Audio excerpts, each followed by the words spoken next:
Para algunas, expresar sus propias necesidades puede suponer un rechazo o un maltrato por parte de la madre. A medida que la hija va creciendo, puede albergar el temor de que la madre se venga abajo con demasiada facilidad. Por ello, puede ocultar su propia verdad por temor a cómo le pueda afectar a su madre. La madre puede fomentar esto desempeñando el papel de víctima y provocando que la hija se considere a sí misma la ofensora, si se atreve a expresar su propia realidad individual, lo cual inducirá a la hija a creer inconscientemente, me he pasado de la raya. Mi verdadero yo hiere a los demás. Aunque estas hijas tal vez acarreen la proyección de la buena madre para con su madre, también puede que acarreen la proyección de la madre negativa. Por ejemplo, esto puede suceder cuando ya es adulta y está preparada para separarse emocionalmente de su madre. Esta última, inconscientemente, puede interpretar esta separación como volver a vivir lo que ella sintió con su propia madre y reaccionar con una pataleta infantil, enfurruñamiento pasivo o crítica hostil. Las madres que explotan a sus hijas de esta manera suelen ser las mismas que les dicen, no me culpes. O, no seas tan desagradecida, si la hija expresa insatisfacción o quiere hablar de su relación. Las hijas a las que las necesidades invasivas de su madre les ha robado su infancia acostumbran a sufrir los ataques de su progenitora, por atreverse a proponer hablar sobre la dinámica de su relación. Estas madres tal vez no estén dispuestas a reconocer su responsabilidad por el dolor de su hija, porque les resulta demasiado doloroso. Y suelen negar cómo les ha afectado la relación con su propia madre. Pueden usar el "no culpes a tu madre" para que la hija se avergüence y no cuente la verdad sobre el dolor que ha soportado. Si queremos reivindicar nuestro poder femenino, hemos de estar dispuestas a reconocer de qué formas nuestra madre es la responsable de nuestro sufrimiento en la infancia y de qué manera, como mujeres adultas, somos totalmente responsables de sanar estas heridas internas. En parte, ser poderosa implica ser capaz de hacer sufrir, intencionadamente o no. Tanto si las madres son conscientes del daño que han hecho como si lo ignoran por completo, lo cierto es que, como las adultas de la relación, son las únicas responsables. Las hijas han de aceptar la legitimidad de su dolor. De no hacerlo, jamás podrán sanar del todo. Afrontar la magnitud del sufrimiento que has experimentado de pequeña es doloroso e incómodo, pero es una parte necesaria del proceso de liberación. Mientras las hijas no reconozcan estos patrones, seguirán saboteándose a sí mismas y limitarán su capacidad para medrar y florecer en el mundo. El patriarcado ha anulado hasta tal extremo a las mujeres que, cuando son madres, sedientas y famélicas de validación, aprobación y reconocimiento, suelen recurrir a sus jóvenes hijas. Es una sed que la hija jamás podrá apagar. No obstante, hemos visto que generación tras generación, las hijas inocentes se han entregado a su madre, se han sacrificado voluntariamente en el altar del sufrimiento y la carencia maternos, con la esperanza de que algún día, por fin, serán lo bastante buenas para ella, con la ilusión infantil de que, alimentando a la madre, al final, se podrán alimentar ellas como hijas. Ese alimento emocional no llega nunca. Ese alimento que has estado deseando solo se puede conseguir cuando te comprometes con el proceso de sanación de la herida materna y de tomar las riendas de tu vida y de tu valía. Hemos de dejar de sacrificarnos por nuestra madre, porque, en última instancia, nuestros sacrificios no la ayudan. Lo que sí la ayudará será la transformación que se producirá cuando trascienda su propio dolor, pero antes deberá lidiar con él ella sola. Si nos negamos a reconocer las diferentes formas en que nuestra madre ha sido la responsable de nuestro sufrimiento en la infancia, de adultas, seguiremos viviendo creyendo que el problema está en nosotras, que somos malas o tenemos algún tipo de deficiencia. Esto se debe a que es más fácil sentir vergüenza que afrontar el sufrimiento de darnos cuenta de hasta qué extremo nos ha abandonado o explotado nuestra madre. Por consiguiente, la vergüenza puede servir para amortiguar el dolor que ocasiona la verdad. Nuestra niña interior prefiere sentir vergüenza y odiarse a sí misma, porque ello la ayuda a mantener la utopía de la buena madre. Nos aferramos a la vergüenza porque nos sirve para aferrarnos a nuestra madre. De esta manera, avergonzarnos de nosotras mismas es una forma de sentirnos atendidas. Por esta razón, la vergüenza es una de las principales manifestaciones de la herida materna. Hemos de tener el valor de liberarnos del sufrimiento que nuestra madre nos ha pedido que llevemos en su nombre. Solo nos liberaremos de ese sufrimiento cuando seamos capaces de trasladar la responsabilidad donde realmente se encuentra. a la adulta de la situación, la madre, no la hija. En nuestra infancia, no éramos responsables de las decisiones y conductas de los adultos de nuestro entorno. Una vez que hayamos aceptado esto realmente, podremos asumir la plena responsabilidad, trabajar este tema y reconocer cómo nos ha afectado en nuestra vida. Esto nos permitirá tomar nuevas decisiones como personas adultas, que se ajusten a nuestro verdadero yo. Muchas mujeres intentan saltarse este paso e ir directamente al perdón y a la empatía, y esto puede provocar que no se muevan del sitio. Si no sabes en qué punto te encuentras, no experimentarás un verdadero avance. El perdón no es algo que simplemente haces. El verdadero perdón es el resultado de un proceso de transformación, en el que se reconoce, procesa y acepta el sufrimiento para transformarlo en autoconocimiento. Entonces, el perdón ya no implica tanto a la otra persona, sino que se trata de un proceso que incluye nuestra propia integridad. Cada vez que nos sentimos forzadas a perdonar, ya sea por nosotras mismas o por otra persona, no hemos de ceder a la presión, sino tomarnos el tiempo que necesitemos para sanarnos. En nuestra infancia, muchas sentimos el terror de ver que no había nadie al timón en nuestra familia. Por varias razones, tal vez recibiéramos el mensaje tácito de que los adultos, en cierto modo, estaban ausentes, y que nos habíamos quedado solas. Nuestro sistema nervioso respondió luchando, huyendo o paralizándose, creando las primeras pautas para afrontar el estrés y el cambio. Las mujeres que crecieron con el patrón de la buena chica, tienen la sensación de haber sido utilizadas, de tener que fingir, y se sienten vacías por dentro. La buena niña cree algo así como, un día mamá o papá se sentirán bien y me darán lo que necesito. El problema es que ese día nunca llega. Estas niñas son educadas para convertirse en adultas que sufrirán mucho estrés y estarán en estado de máxima alerta cuando tengan que enfrentarse a situaciones cotidianas, como decepcionar a alguien, recibir cumplidos, poner límites y cuidar de sí mismas. Se nos enseña que la supervivencia implica servir al patriarca.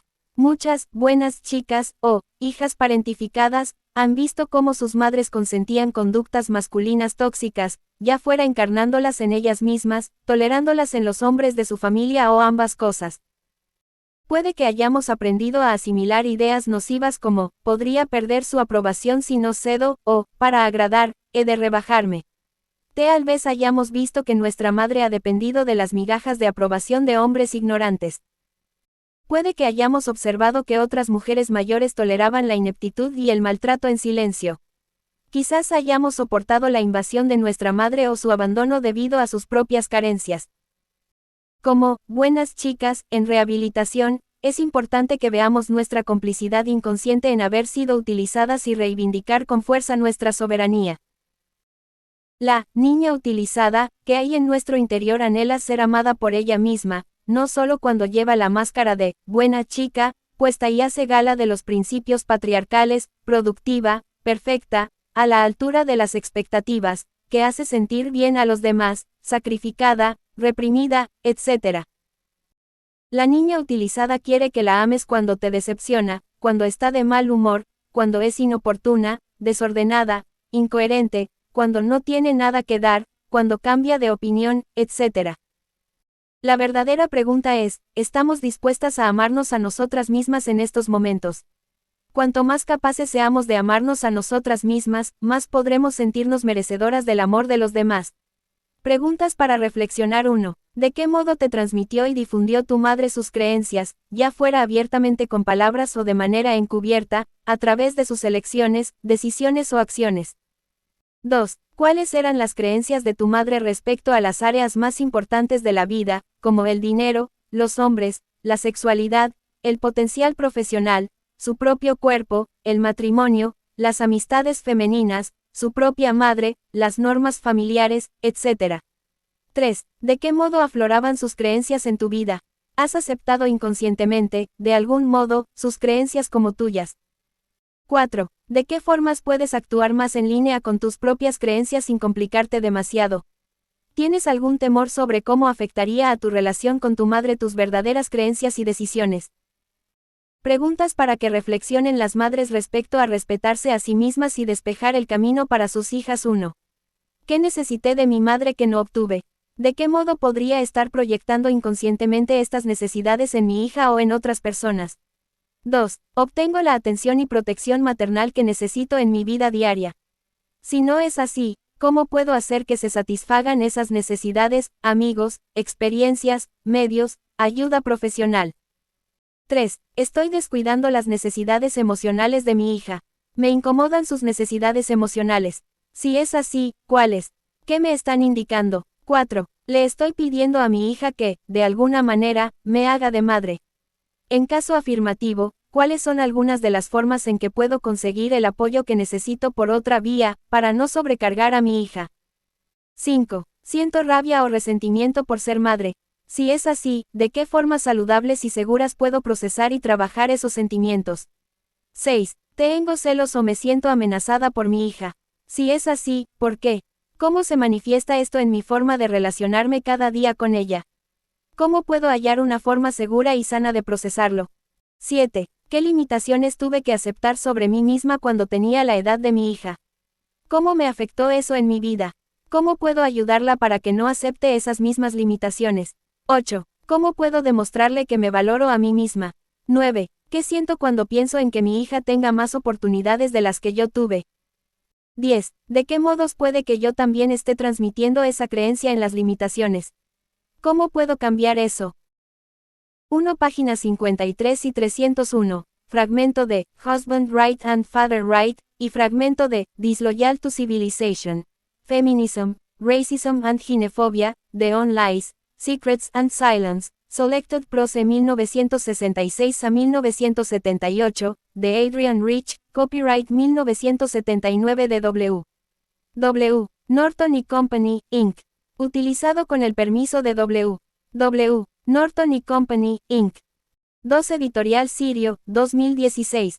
3 páginas 61 a 62, 133 y 191. Republicado con el permiso de Nuarbinger, de hijos adultos de padres emocionalmente inmaduros de Lindsay C. Gibson, 2015. Permiso concedido a través del Copyright Clearance Center, Inc. C. Capítulo 3. La dinámica de poder de la herida materna. Cuando era niña idealizaba a mi madre. Tardé décadas en cuestionarme su argumento de que éramos las mejores amigas, pero hasta que no lo hice no pude darme cuenta de que esta fantasía de nuestra gran amistad solo había sido posible porque había interpretado diligentemente el papel que se me había asignado, el de la buena chica, la confidente y la mediadora de la familia. Lo de mejores amigas había funcionado porque me había ausentado emocionalmente de mí misma y me había encargado de cuidar de ella. Mi instinto me había conducido a ocultar mis verdaderos sentimientos y necesidades, cualquier signo de que era una niña.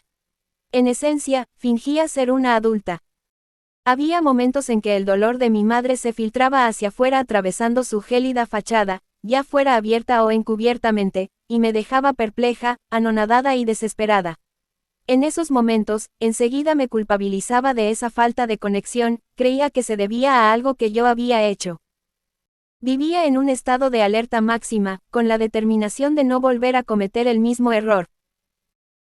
Por ejemplo, cada vez que expresaba espontáneamente mi seguridad personal, o una opinión o actitud totalmente opuesta a la de mi madre, sentía en mis entrañas que ella empezaba a alejarse de mí, a lanzarme miradas de celos, a emitir un gruñido arrogante o un suspiro de desaprobación, y cuando notaba eso, era sumamente doloroso. Inconscientemente, había aprendido a equiparar los sentimientos de libertad y alegría con el castigo y el abandono. No obstante, había otras veces en que la dominancia que sentía por parte de mi madre era más abierta, y en esos momentos, notaba claramente quién mandaba allí, quién decía lo que había que hacer y a quién no se podía sobrepasar en modo alguno. Recuerdo que cuando tendría unos 7 años, un día, estaba sentada en el asiento trasero del coche y en un momento de dejar volar mi fantasía dije, mamá, algún día seré rica. Cuando el semáforo se puso rojo, mi madre se giró y me miró como si quisiera fulminarme con la mirada, tenía el rostro desencajado y parecía fuera de sí. En lo que a mí me pareció un tono amargo y cortante, me dijo, eso es lo que yo también me imaginaba, Bethany. El mensaje que recibí fue, no te atrevas a pensar que podrás conseguirlo, no te atrevas a pensar que eres mejor que yo y que triunfarás en lo que no he podido triunfar. Esa breve interacción dejó una profunda huella en mi joven mente. Si expresaba mis opiniones abiertamente con sinceridad y sensibilidad, mi madre a veces me decía, «¿Te crees que eres superior?», y yo tenía la sensación de que era como si ella no pudiera sentir mi independencia sin sentirse atacada personalmente. Como su mejor amiga, esos momentos eran insoportablemente dolorosos, así que fui dejando de compartir mis opiniones hasta que acabé convirtiéndome en un espejo perfecto donde pudiera reflejarse. Aunque no tenía la menor idea, estaba en pleno proceso de escisión entre la buena chica que ella quería que fuese y la persona real que había enterrado en las profundidades de mi ser. También había veces en que, posteriormente, llegaba a la conclusión de que parecía como si proyectara su dolor en mí. En aquel entonces, no tenía ni idea de lo que era el concepto de la proyección, solo sabía que mi madre me hacía daño, y que la única razón por la que hacía eso era porque me lo merecía. Una noche, cuando estaba en la pubertad, le hablé a mi madre de Lori, una despreciable compañera de clase, que siempre se metía con otras niñas y las acosaba. En busca de la aprobación de mi madre, le pregunté, «Mamá, Lori es más guapa que yo». Hizo una pausa, frunció los labios y dijo, «Sí, es más guapa que tú». Me dejó anonadada, porque hasta ese momento de la conversación, había sido extrañamente amable, pero, de pronto, percibí que su mensaje se había vuelto frío, tajante y despiadado. Después de que me dijera eso, sentí asco y me encerré en mi habitación. Estaba confundida, me sentía rechazada y sola. Percibí que era peligroso ser vulnerable con ella y comencé a cerrarme todavía más. Todas las madres e hijas experimentan algún grado de tensión debido a la influencia del patriarcado sobre su relación. Hasta cierto punto, el tema del poder siempre está en juego debido a esta atmósfera cultural. Para las hijas adultas de madres con un estilo de crianza o una personalidad más autoritarios, conseguir que su comunicación y su relación se basen en la mutualidad uno puede ser casi misión imposible. Una relación armoniosa con una madre autoritaria, casi siempre, conlleva cierta pérdida del yo. Esto se debe a que este estilo carece, en esencia, del sentido de cooperación y crecimiento mutuo. Este tipo de madres considera la mutualidad como una derrota y una pérdida de poder. Para acabarlo de arreglar, esta madre puede adoptar inesperadamente un tono autoritario cuando algo la hace saltar, y, a veces, cuando se encuentra de mejor humor, actúa con una mutualidad también impredecible. El resultado es un refuerzo intermitente, la forma de refuerzo más poderosa, en la que la madre, unas veces, muestra empatía y afecto, y otras, cuando algo le molesta, se vuelve controladora, hostil o tajante. Esta dinámica siempre cambiante mantiene a la hija en una montaña rusa emocional y propicia su inestabilidad interior. Patricia Evans, en su icónico libro El abuso verbal en las relaciones, menciona los dos tipos de poder que imperan en el mundo. Durante miles de años, el mundo ha funcionado bajo el concepto patriarcal de ostentar el poder sobre, es decir, la dominación de otras personas. Evans lo describe en el contexto de las relaciones verbalmente abusivas, en las que los hombres son los controladores, pero esta dinámica de poder también está presente en la relación entre madres e hijas, y puede explicar muchas de las dinámicas dolorosas entre ellas. Cuando sientes que estáis hablando idiomas diferentes, que jamás resolvéis nada y que dudas habitualmente de tus propias percepciones, aclarar la dinámica del poder que está en juego puede ayudarnos a comprender muchas cosas. Evans lo denomina poder sobre la realidad 1, que se caracteriza por la desigualdad, la competitividad, la manipulación, la hostilidad, el control y la negación. En este tipo de realidad, el sentimiento de seguridad se produce cuando uno está, por encima, de otro. Existe una desconfianza inherente en la mutualidad y la vulnerabilidad. Con frecuencia, las personas que proceden de esta realidad experimentaron una herida profunda en su infancia, se vieron obligadas a desconectarse de sus propios sentimientos y los proyectaron sobre los demás. La mutualidad es una amenaza para su seguridad e identidad. Automáticamente, experimentan la igualdad con otro ser humano como inferioridad. Las personas que viven en esta realidad no experimentan su poder personal, porque están demasiado desconectadas de sus propios sentimientos, así que evitan los sentimientos de impotencia concentrándose en controlar y dominar a los demás. Ejercer el poder sobre alguien es un intento de crear poder personal, ese que viene de dentro. Ser vulnerables o pedir lo que quieren les da demasiado miedo porque incluye la posibilidad de ser rechazadas y tener que sentir los correspondientes sentimientos de decepción y humillación. Toman todas sus decisiones basándose en la necesidad involuntaria de evitar afrontar sus sentimientos y las partes vulnerables de sí mismas, que tuvieron que abandonar para sobrevivir a su infancia. Viven en un estado de negación profunda de sus sentimientos y pueden distorsionar y confundir la realidad, volviendo locas a las personas que las rodean, sin darse cuenta de lo que están haciendo. Esta realidad hace prácticamente imposible la existencia de una relación y comunicación saludables. El poder personal, al que Evans denomina realidad 2, se caracteriza por surgir desde la igualdad, la colaboración, la reciprocidad, la buena voluntad, la proximidad y la aprobación. En esta realidad, el poder personal procede de estar conectada con tus propios sentimientos y de tener cierto grado de conexión con la propia vida. Se da por hecho que las dos personas están intentando crecer, ayudarse y mejorar la vida de la otra. La realidad 2 es una realidad compartida con los demás. Una persona sola no puede crear este tipo de relación de ayuda mutua con otra. Han de ser dos. Muchas veces las mujeres nos sentimos frustradas cuando hacemos todo lo que podemos para conectar con nuestra madre y no lo conseguimos. Lo cierto es que no podemos crear este tipo de relación mutua con nuestra madre, si ésta vive principalmente en la realidad 1. Evans explica que el factor más importante para que las personas desarrollen la realidad 1 o la realidad 2 es que en su infancia hubiera un testigo adulto compasivo, alguien estable y afable, que estuviera presente emocionalmente y pudiera reconfortarlas en los momentos de aflicción emocional. El hecho de tener un adulto compasivo en los momentos difíciles ayuda a que la niña pueda seguir conectada consigo misma y desarrollar confianza en que puede soportar emociones conflictivas. Esto la prepara para que cuando sea adulta pueda desarrollar su poder personal. Las niñas que no tuvieron ese testigo compasivo y que experimentaron emociones traumáticas con poca o ninguna ayuda es probable que ocultaran sus sentimientos dolorosos en su subconsciente, a fin de poder sobrevivir, y que fueran reemplazados por la actitud de ejercer el poder sobre alguien que, en cierto modo, es un mecanismo de defensa. Por consiguiente, al no tener acceso a su poder personal, es más probable que terminen en la realidad 1, la orientación de dominancia y de ejercer poder sobre el mundo. La suposición letal. Uno de los factores que favorecen la perpetuación de la herida materna es la suposición cultural de que todas las madres se preocupan, colaboran, son amables, de buena fe y aprueban, es decir, la realidad 2. No obstante, nuestra madre es un ser humano que probablemente haya sufrido su dosis de traumas, ya sean provocados por su propia familia como por ser mujer en una sociedad patriarcal.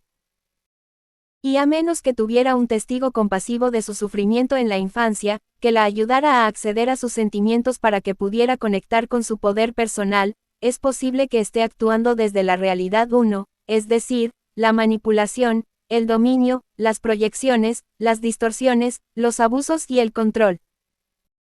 Cuando una madre está desconectada de sus propios sentimientos, es posible que vea a su hija como una extensión de sí misma y que piense que es la culpable de sus propios sentimientos negativos, en vez de reconocer que la causa es el sufrimiento que ha reprimido en lo más profundo de su subconsciente. Por consiguiente, podría llegar a aislarla y maltratarla, repitiendo el mismo abuso que ella misma experimentó, siempre negando lo que está haciendo o siendo inconsciente de ello. Pataletas maternas y madrepulación. La opresión patriarcal de las mujeres irá menguando paulatinamente, a medida que éstas se responsabilicen de su propio sufrimiento y que las jóvenes se nieguen a seguir cargando con heridas que no son suyas. Esto permitirá a esas jóvenes avanzar con seguridad hacia donde las conduzcan sus sueños sin avergonzarse o sentirse culpables. A medida que tu vida vaya cambiando de acuerdo con tus nuevas creencias expandidas, tu familia tal vez se quede perpleja, sienta que la dejas de lado o que la has traicionado. Cambiar un contexto excluyente de esto o aquello por uno incluyente de ambos y implica que hemos de aceptar el riesgo de la alienación, a favor de ser auténticas y marcar nuestros límites. La forma en que las madres manifiestan su propio sufrimiento cuando se produce alguna circunstancia que lo active puede oscilar desde una respuesta crítica insolidaria menor hasta un episodio explosivo, como tener un arranque de genio, enfurruñarse o callarse por celos, dedicarte las mejores lindezas del diccionario o sacar a relucir todos los errores que has cometido para avergonzarte y que vuelvas a ser su muleta emocional. Yo lo llamo pataletas maternas, porque estos son los momentos en que la niña interior herida, que hay dentro de la madre, empieza a proyectar su sufrimiento no procesado en la respuesta de la hija, es decir, de no cumplir con el mandato tácito de no suponer una amenaza para ella. La pataleta materna se produce cuando la hija deja de ser servil, deferente o sumisa con su madre y se aventura a cambiar la dinámica de la relación atreviéndose a ser más auténtica con ella. Esto se puede manifestar cuando la hija le marca sus límites, le dice la verdad, reduce el contacto, toma decisiones auténticas que no necesariamente están en la misma línea que las creencias de su madre, etc. Las historias siguientes de hijas adultas son casos reales de pataletas de madre. Es un popurrí de ejemplos que he escuchado de mis alumnas y clientas de mi curso online y de los talleres y retiros que he dirigido. He cambiado todos los nombres. Estos ejemplos ilustran cómo actúan las madres que no han sabido gestionar sus propias heridas maternas, cuando se produce una situación detonante y proyectan de una manera lamentable esas heridas en sus hijas. El detonante no es un problema en sí mismo, es normal que a veces nuestros hijos acaben con nuestra paciencia. El problema viene cuando la madre no se responsabiliza de corregir esa respuesta y, en su lugar, proyecta sus propias heridas en la hija. Shona. Mi madre revisó todos mis diarios que tenía guardados en la buhardilla de casa, después de que le dijera que necesitaba un par de semanas de aislamiento, porque estaba ocupada con un proyecto importante de mi trabajo. Me mandó un correo diciéndome que no podía entender por qué la abandonaba y que no sabía qué más hacer para que hablara con ella. Empezó a criticar cosas que yo había escrito en mis diarios y me dijo que estaba preocupada por mí. Sé que se sentía a gusto cruzando los límites que le marcaba, pero jamás imaginé que llegaría tan lejos. Alia. Mi madre compró regalos a los invitados a la cena del ensayo de mi boda, aunque le había dicho específicamente que no lo hiciera, hasta que tuviera tiempo de echarles un vistazo por internet. Me dijo gritando con todas sus fuerzas, los regalos son de mi parte, así que tenía todo el derecho a elegirlos. Cuanto mejor me va en mi profesión, más ganas tiene mi madre de hablar conmigo por teléfono de temas intrascendentes. Recuerdo que una vez estaba muy ocupada preparándome para mis exámenes de derecho y, esa semana, me obligó a hablar con ella por teléfono durante 3 horas, casi cada noche, para que la aconsejara sobre las vacaciones en México que estaba planificando. Años más tarde, me di cuenta de que, en cierto modo, intentó distraerme para que no aprobara y llegara a ser más que ella. El día de mi graduación, tuvimos que llevarla a urgencias porque decía que tenía dolor en el pecho. Me perdí mi graduación, ya que la pasé sentada en una sala de espera junto a mis hermanos. Al final, no le pasaba nada. Nessa, mi madre se distancia de mí cada vez que comparto con ella alguna cosa positiva que estoy haciendo. Enseguida, cambia de tema, como si no soportara mi actitud positiva. A veces, incluso empieza a hablar de que a los hijos o hijas de sus amigas les sucede algo parecido, como diciendo que yo no soy nada a su lado. Es muy doloroso, aunque estoy segura de que es algo totalmente inconsciente por su parte. Olivia, cada vez que veo a mi madre tiene que hacerme algún comentario desagradable sobre mi aspecto. ¿Todavía vas a Weight Watchers? ¿Has planchado esa blusa? Oh, llevas el pelo hecho un asco. Oma, peínate con mi peine. Estos comentarios infantiles hacen que me sienta como si tuviera 5 años. Lo irónico de este caso es que mi madre era alcohólica y yo la ayudaba a arreglarse para ir a trabajar, le planchaba la ropa, le daba el lápiz de labios y los calcetines. Es una negación total de mi experiencia de ser yo quien la apoyaba. De algún modo, mi presencia debería recordarle cuánto me ha fallado. Ni siquiera estoy segura de si realmente se acuerda. Me pregunto si sería capaz de cuidar de mí. Evitar su propio sufrimiento parece ser lo único que realmente le importa en la vida. Jordin, cuando mi padre dejó a mi madre, yo era adolescente, fue como si siempre hubiéramos sido las mejores amigas. Se quejaba de su vida y de lo sola que estaba. Me decía que era la única persona en el mundo que la entendía. Vivía con ella cuando iba a la universidad, y si quería llevar a algún amigo a casa, se ponía pasiva-agresiva conmigo. Hacía cosas como manchar con lejía, accidentalmente, alguna de mis prendas favoritas.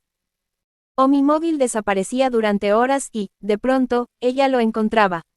Una vez, que estaba verdaderamente interesada por un chico, manipuló el motor de mi coche para que no me arrancara cuando me marchara. Al hacerme mayor, pensé que hacía esas cosas porque me quería.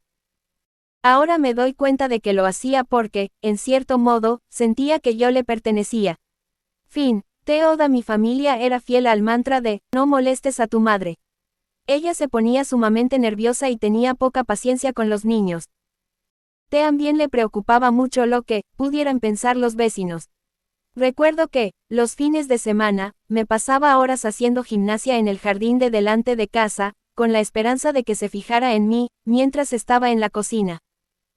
Otras veces, veía cómo lo dejaba todo para pasarse horas charlando con las amigas a las que siempre criticaba. Yo estaba allí sentada escuchando sus conversaciones, sedienta de su atención emocional. Si se me ocurría manifestar mi tristeza o enfado, me respondía con un sarcástico, ¿y ahora qué te pasa? Siento que me he pasado la mayor parte de mi niñez mirando de pie desde la ventana esperando a que ella entrara en casa. Cuando estaba presente, no había ninguna conexión. Creo que para ella mis necesidades emocionales eran una gran carga. Brooke, mi madre siempre sentía la necesidad de ser más guapa que yo. Cuando alguien me hacía un cumplido en su presencia, se acercaba pausadamente a la persona para captar su atención. Unas veces, era tan sutil que nadie lo notaba, pero otras era vergonzosamente evidente para todo el mundo que estaba compitiendo contra mí. Jamás olvidaré el numerito que montó en mi boda. Varias personas estaban comentando mi vestido y, de pronto, irrumpió en la conversación y le pidió a alguien en voz alta que la ayudara a abrocharse la pulsera. Consiguió que todos los invitados se fijaran en ella, mirándola con incredulidad, mientras se puso a contar una historia banal e irrelevante.